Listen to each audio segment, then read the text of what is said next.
when it comes to Duramaxes, join the high society of the Duramax owners crew and either get rid of that trashy Allison transmission and get a factory ZF6 Chevy Duramax, or just go buy all the stuff that you need to swap it into your truck. And that's what this video is going to be about, is what you're going to need and how to swap your ZF6 truck.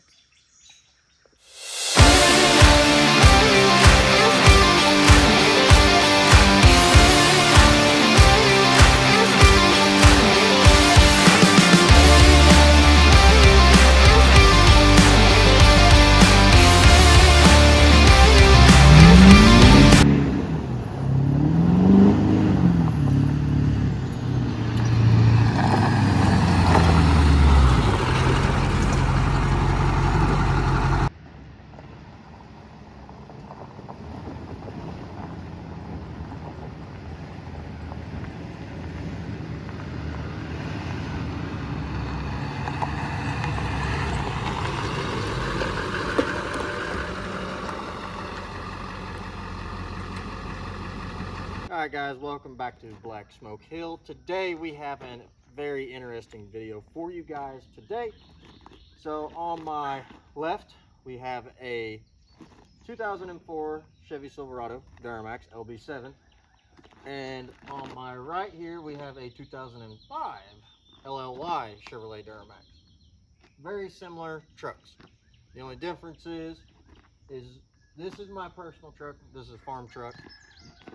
This truck has been swapped with a ZF6 transmission. Yes, they are super rare and they're super hard to find. And let's be honest, they're just downright cool. But today I am going to be talking about some of the pros and cons and the cost and kind of how to swap this video, or how to swap ZF6 swap your truck in this video. So yeah, maybe in this video you'll have some tips and tricks on how to do it, make it easier if you do decide you want to swap your truck, and we'll get started with the video. Okay, so first we're going to cover some pros and cons of maybe why it's good and maybe why it's not so good to swap your truck. And so we'll just move on with that. So this truck here was a LT model, leather, full length console, blah blah blah blah blah, all that jazz. It had everything for its year.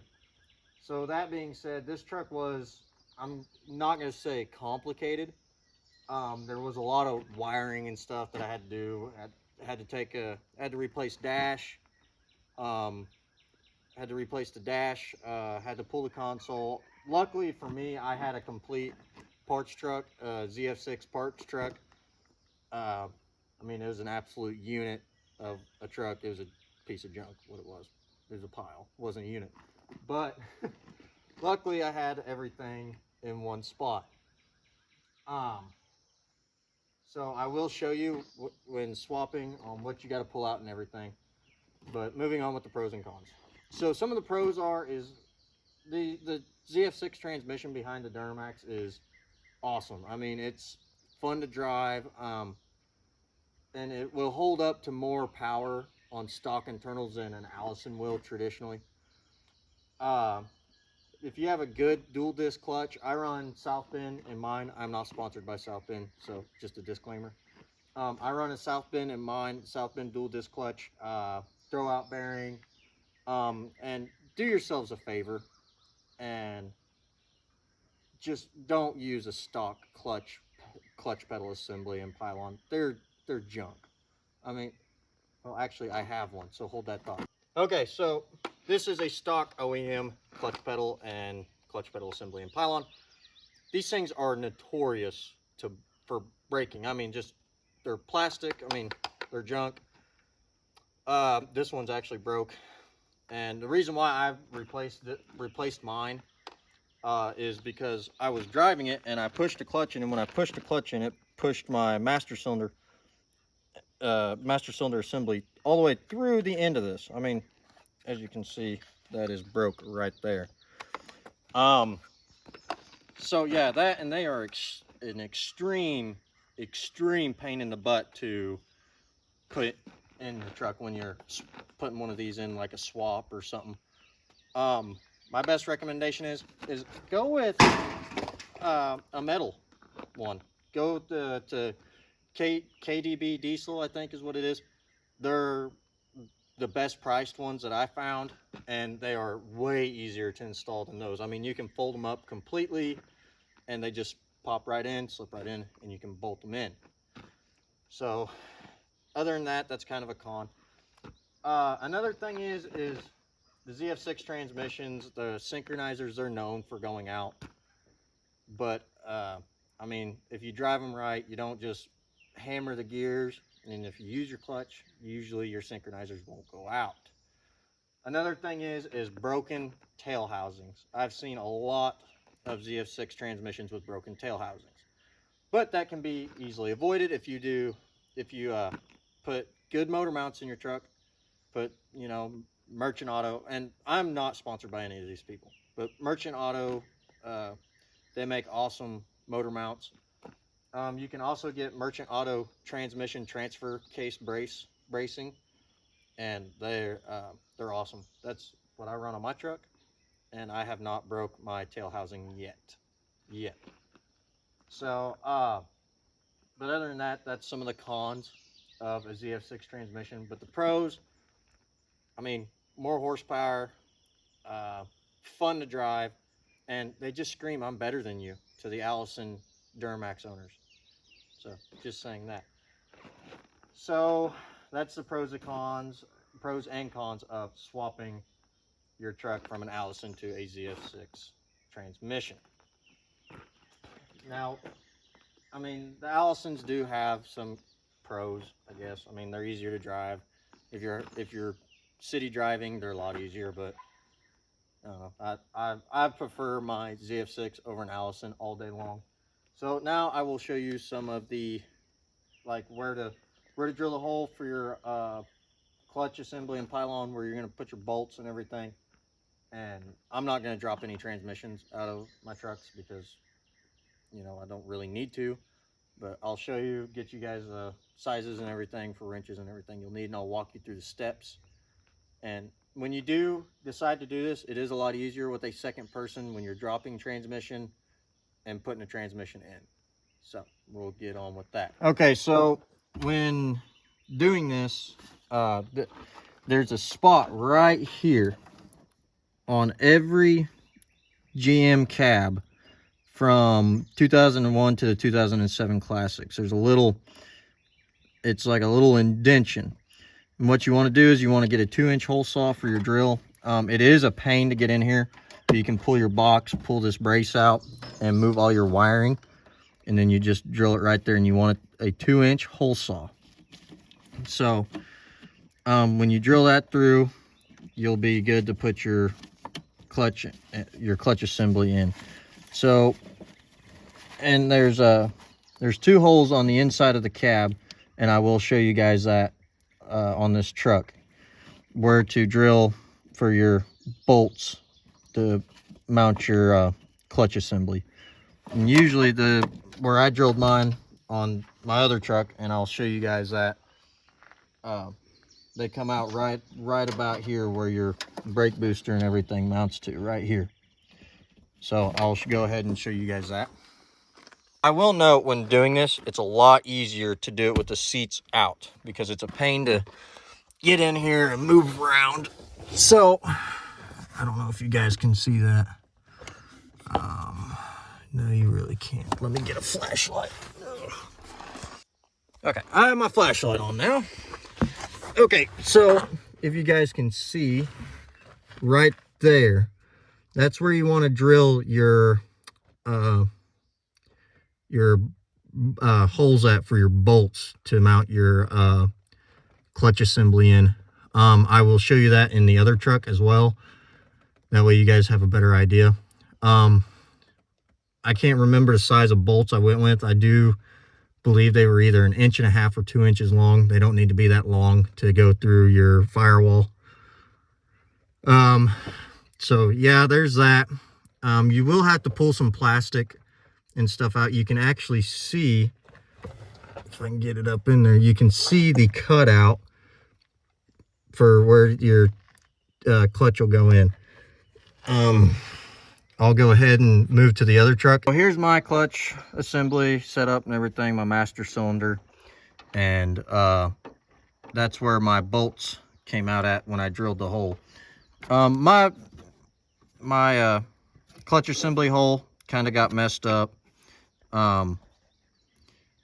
So yeah, it got messed up. As you can see, the hole saw that I had was junk and crapped out on me about the middle of drilling this hole out. So yeah, I mean, I do have a rubber seal in there around it so it does not leak, and I highly recommend you guys do the same.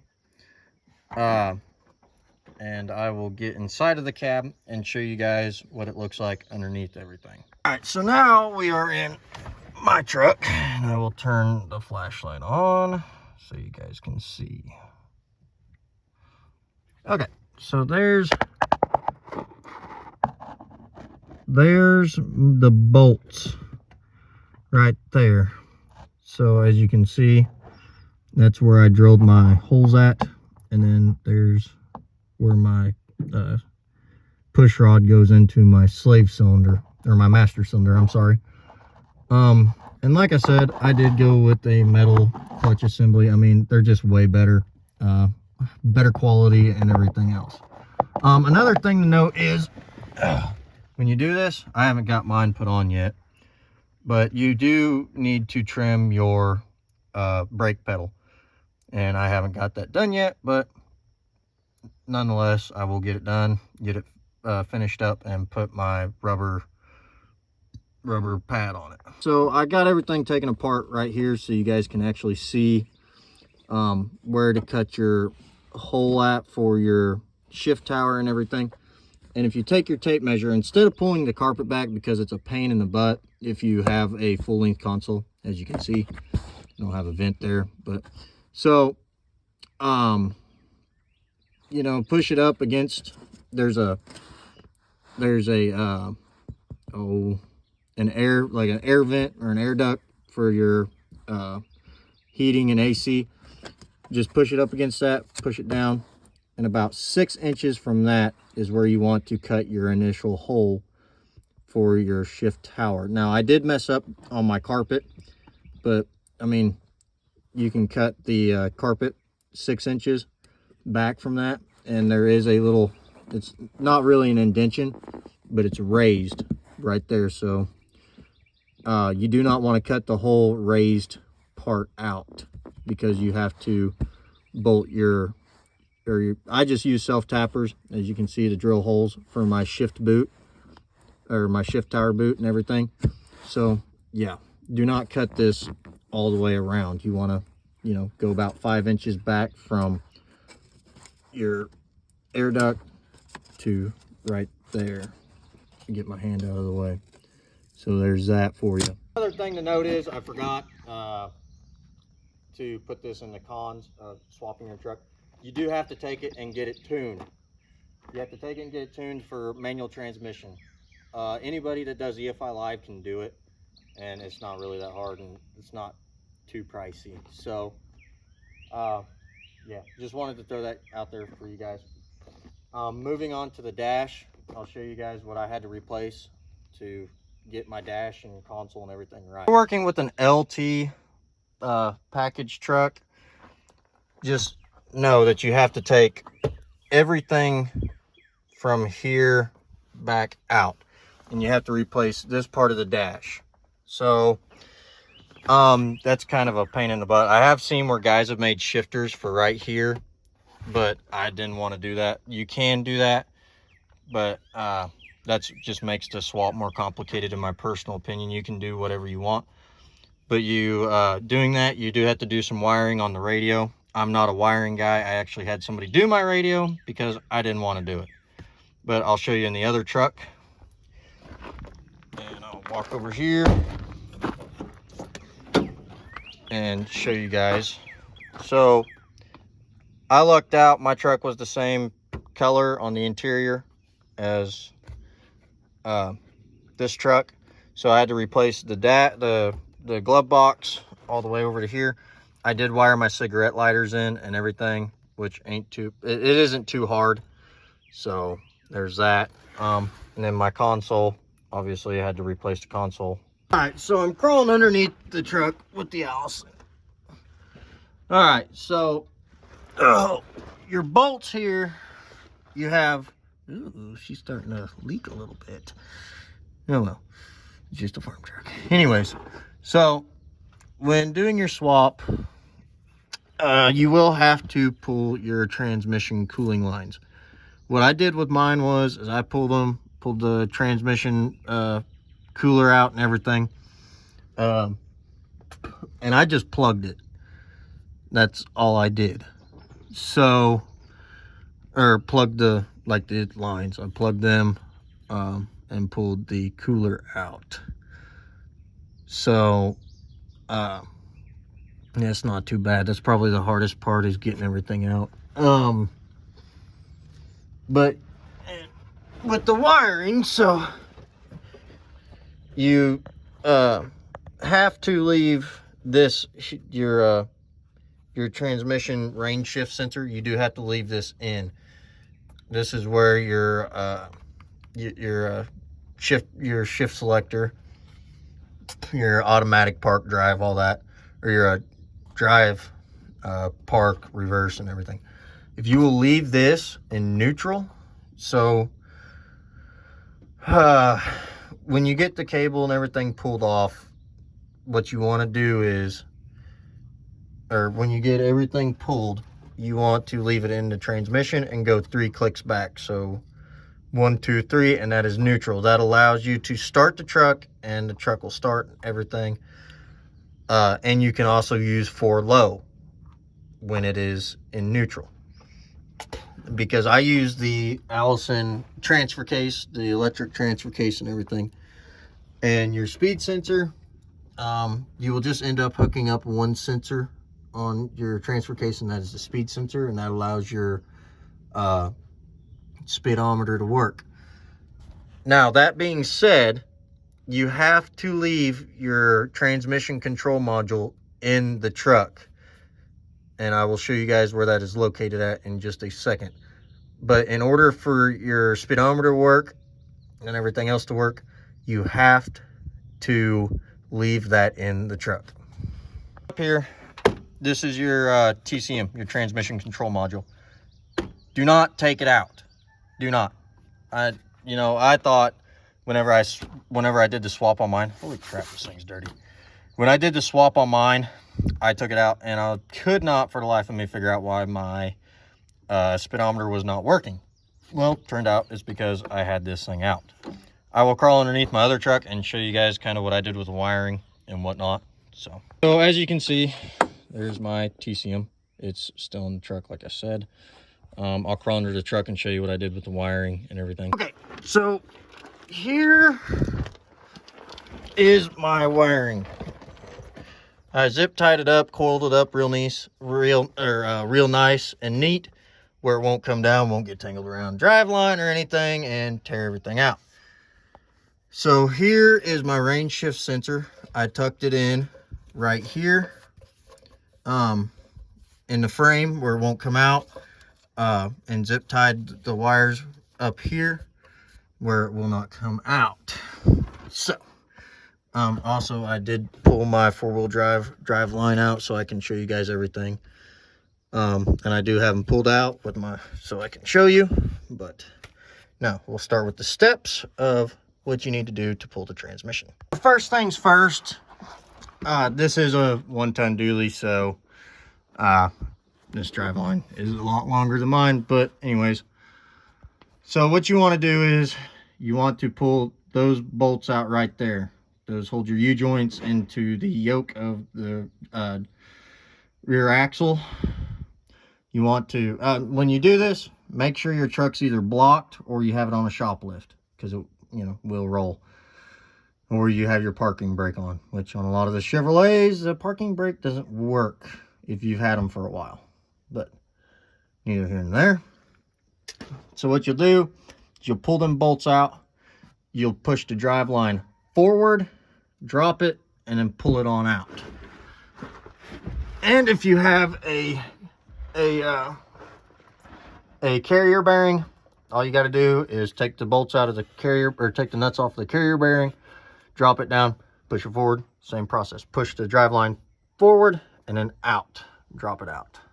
Okay, next thing, you want to take your four-wheel drive line out. Now you do that the same way as you do your rear drive line. Just take those bolts out, push it back, drop it, and then pull it on out. And then you can move on to your transfer case. And your transfer case bolts are kind of a pain to get to, but they're not impossible. I'll try to show you. There's a rear, right there. There they are. They are a 15mm bolt, I do believe. Once you get your transfer case dropped, you can get your transmission jack, or whatever you're using. Get your transmission jacked up. You want to drop your cross member, which is right here. Just pull these bolts out, drop it out, and get it out of the way. And then you can proceed with pulling your bell housing bolts out. Now, just a disclaimer, when you do this, you can either do it with the torque converter still on the flex plate, which is bolted to your crank on your motor.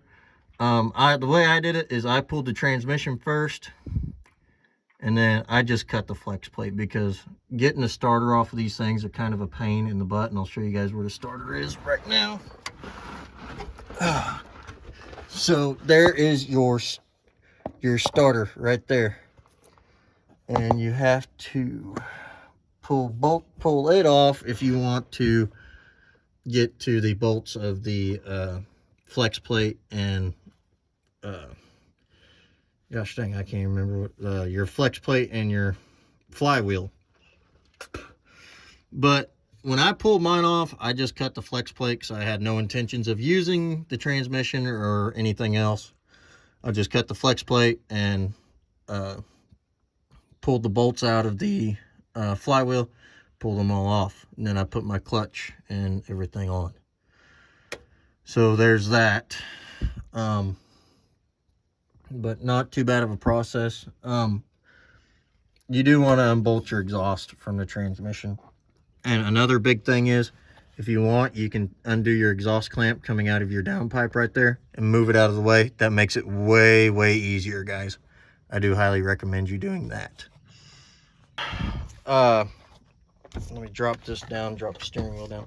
So when taking your steering wheel cover off, this right here, it just pulls out. You have to, grab it and, well, I don't know if, just pull it out right like that. It just pops right out. And then there's two screws, or three screws, I'm sorry. There's one, no, I was right the first time. There's two screws. There's one right there and one right there. And then when you get that off, there's a screw in here. There's a screw in here that you just take, pull the shifter out, cut the cable, and then you can pull your cable on out. Or you can just leave this on and just pull your shifter out. So when doing this swap, you guys do need to note that you cannot use the Allison transmission. You cannot use the Allison Crossmember, and I'll tell you why. So this here is a representation of a Allison Crossmember, and why you can't use it is because of this middle piece right here. And it's a raise, and I think it's raised about 3 inches probably. And the ZF6 Crossmember is flat across. And what will happen is, if you try to use this, what you will run into is, so here's your dash. Your dash is right here, and your shift tower comes up right about in here. And it comes up, like this. Your shifter screws on right here, bolts on, and then comes up, and here's your shift knob.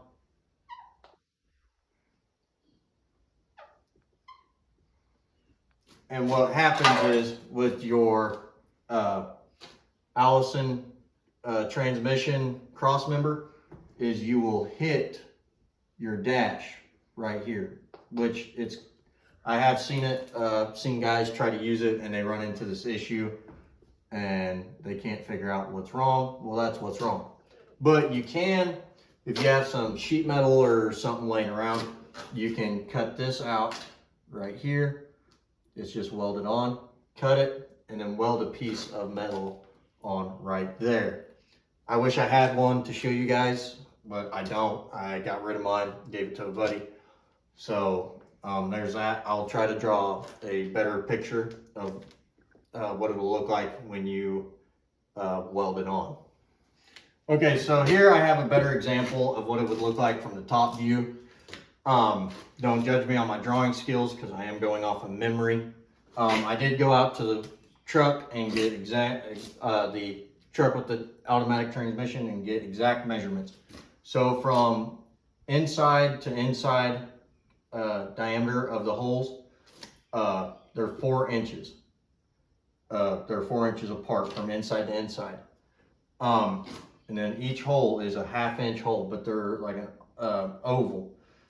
I would recommend probably making them oval, or you can just drill them out if you have the proper tools and everything. If you decide to use the Allison Crossmember and you cut this out and you weld a piece in, just take note that they are 4 inches apart, inside to inside, and then 1/2 inch holes. And this whole piece here is 6 inches long. And like I said, it is raised like that. And I do believe it's 3 inches. That's raised 3 inches. So, easiest bet, guys, would just find a ZF6 Crossmember. Or, like I said, if you want, you can cut that out and weld a piece of metal in, weld a piece of flat metal in, and then drill your holes if you have the proper tools.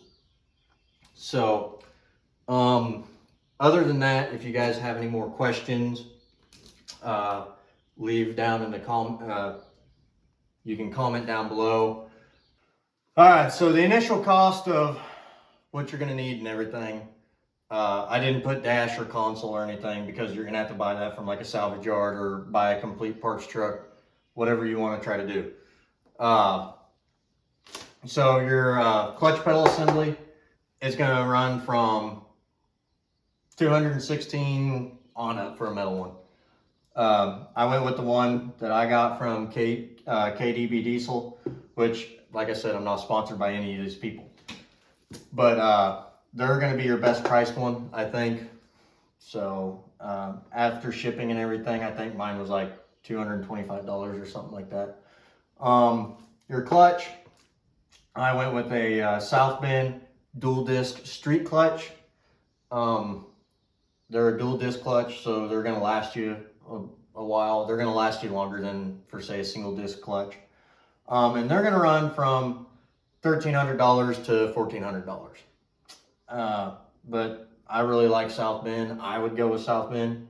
That's what I run in my truck. That's what I've had 3 ZF6 trucks, and I've always ran South Bend because, I mean, they're really good quality, and yeah, that's just my personal preference. Your throwout bearing or slave cylinder,